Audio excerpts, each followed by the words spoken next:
안녕하세요. 김광삼의 찐국TV 김광삼 변호사입니다. 25일 날 여야 대표회담 하기로 했잖아요. 근데 이재명 대표가 갑자기 코로나 걸려서 입원하는 바람에 결과적으로는 지금 이게 수년이 됐습니다.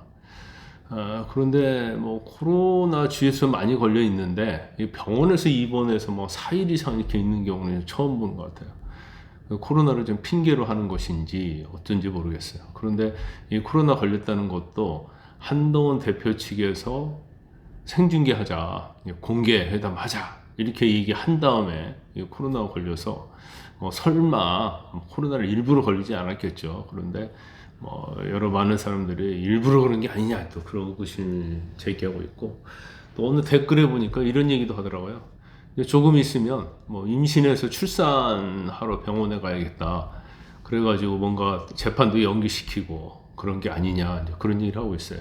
제가 오늘 제목을 여야 대표회담 결렬이라고 제목을 달았는데 결렬된 건 지금 아니에요. 하지만 지금 민주당의 어떤 행태를 보면 결렬시키기 위해서 지금 의도적으로 여러 가지 제스처를 취하고 있는 그런 모양새가 있기 때문에 결렬될 가능성도 상당히 있다 이렇게 봅니다. 그런데 일단 여야 대표회담 하려고 하면 서로 의제 조율해야 하잖아요. 그러면 너무 막 치열하게 싸우는 그런 쟁점 법안을 좀 뒤로 제껴 놔야 하는데, 계속 민주당은 뭔 얘기하고 있어요. 최상병 특검 26일까지 시한 줄 테니까 발의해라 뭐 그런 얘기하고 있잖아요. 근데 이 법을 발의하는데 이게 굉장히 민감한 사안이에요. 그래서 한동훈 대표가 제3지 추천 특검을 그냥 혼자 만들어서 혼자 할 수 있는 게 아니잖아요. 근데 뭐 시한까지 줘요. 아니 어떤 대표회담을 하는데 상대방 대표에게 며칠까지 뭐 해라. 이건 명령이에요. 숙제예요. 잘 모르겠어요. 그러면 이거 회담하지 말자는 얘기 아닙니까? 그러면서 뭐라고 얘기하냐면 반바지 사장, 허수아비 대표 이런 얘기를 해요.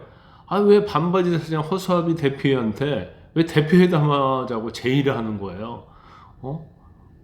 그 허수아비 대표 회담 해서 거기서 어떤 결과 나와봤자 그건 이루어지지 않잖아요. 그럼 왜 이렇게 공격을 하는지 모르겠어요. 이것은 제가 볼 때는 결렬시키려는 그런 의도로서 이미 우리가 잽 쓴다고 그러잖아요. 명분, 아니면 핑계거리, 빌미 이런 걸 만들려고 하는 게 아닌가 저는 의구심을 가지고 있습니다. 그리고 또 이게 지금 한동훈 대표 측에서 이제 공개회담 제의했잖아요. 근데 이 공개회담 못할 이유 없는 거 아니에요? 아니, 투명성 확보 이거 국민들이 제일 바라는 거 아닙니까? 또 만약에 대표가 둘이 밀실로 해가지고 했다 하면 또 비판받을 거 아니에요. 또 아마 국민의힘의 한동훈 대표는 이재명 대표를 너무 잘하는 거예요. 그래서 저 사람은 비공개로 하면 나중에 딴소리 할 사람이다. 이면 합의가 있었다고 얘기하고 또 어떤 얘기를 했다고 거짓말할 가능성이 농후하다. 성향상 보면 그렇게 판단하기 때문에 그 쇼에 넘어가지 않겠다는 취지로 제가 볼 때는 공개회담을 제의한 거라고 이렇게 봅니다. 지난번 그 윤 대통령하고 영수회담 제의했을 때 어떻게 했어요? 회담을 해서 뭔가 협의할 생각이 없는 거예요. 그러니까 가자마자 A4용지 딱 드러내놓고 몇 마디 다 읽고, 더구나 그때 기자들이 나가려고 했다는 거 아니에요. 나가지 말라고 불렀다는 거 아닙니까? 그러면 이재명 대표의 어떤 성향상, 인성상 충분히 그러고도 남을 사람이라는 걸 국민의힘이 알고 있는 거예요. 그래서 더 이상은 이재명 대표에 놀아나지 않겠다. 그런 취지고, 이재명 대표도 대표회담에 진정성이 있으면 공개회담하고 안 하고가 뭐가 중요합니까? 근데 자꾸 공개회담에 대해서 부정적인 입장을 보이는 것 자체는 어차피 회담해서 둘이 딱 앉게 되면 검사와 피고인이 되는 거고, 또 그 한동훈 대표는 워낙 팩트에 의해서 논리적으로 말을 잘하잖아요. 근데 여기서 만약 이재명 대표가 버벅거린다 그럴지 자신들이 원하는 의제에 대해서 제대로 논거를 제시 못한다고 한다면 서로 비교가 되겠죠. 이재명 대표 정치 구력이 엄청난데 이제 갓 30일 정치에 입문한 한동훈 대표보다도 훨씬 못하구나. 이런 게 제가 볼 때는 굉장히 부담이 있는 것 같고, 그 다음에 같이 대표회담하면 한동훈 대표가 어떻게 보면 이재명 대표 입장에서 보면 나는 정치도 오래 했다고, 그리고 이미 일극체제 돼서 대통령 후보나 다름없는데 같이 1대1 회담하면 뭔가 좀 키워주는 게 아니냐 그런 생각할 수도 있어요. 아니 그러려면 뭐들을 처음부터 제안을 합니까? 제안을 하지 말아야지.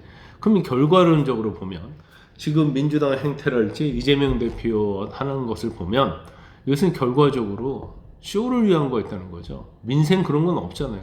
아니 한동훈 대표 얘기하는데 지금 민생 법안 얘기 잘 않고 맨 최상병 특검만 얘기하고 있어요. 그러면 여당에서 가장 민감한 것이 최상병 특검 아닙니까? 근데 왜 계속 최상병 특검만 얘기하자는 것은 여야 회담할 생각이 없다. 그리고 일방적으로 뭔가를 끌고 가서 쇼를 하려고 하는데 그게 잘 안 되기 때문에 제가 볼 때는 이제 뭐 결렬돼도 손해볼 건 없다. 이제 그런 생각을 하는 것 아닌가 싶어요. 아니 본인이 얘기했잖아요. 김기현 대표한테는 뭐 로텐도르에서 의자만 2개 가지고 공개회담 해놓고 그때와 지금은 뭐가 다른 거예요. 제가 볼 때는 굉장히 뭐 의도성이 있다고 보고 또 그런 얘기를 하더라고요. 전례가 없었다. 아 전례는 만들면 되는 거예요. 근데 이 전례를 만드는 것이 나쁜 전례가 아니잖아요. 투명성 확보하고 누가 더 리더십이 있느냐. 본인들이 민주당이 국민의힘이 주장하는 그런 민생 법안이랄지 아니 뭐 최상병 특검도 마찬가지죠. 그게 과연 어떤 논리적 근거가 있는지 그거에서 국민 앞에서 낱낱이 공개적으로 뭐 얘기할 수 있는 그런 좋은 자리가 되잖아요. 이런 좋은 자리는 전례를 만들어야죠. 그런데 이런 전례를 만들지 않겠다. 전례가 없었다는 것은 제가 볼 때는 단순한 이제 핑계거리, 트집거리에 불과하다 이렇게 봅니다.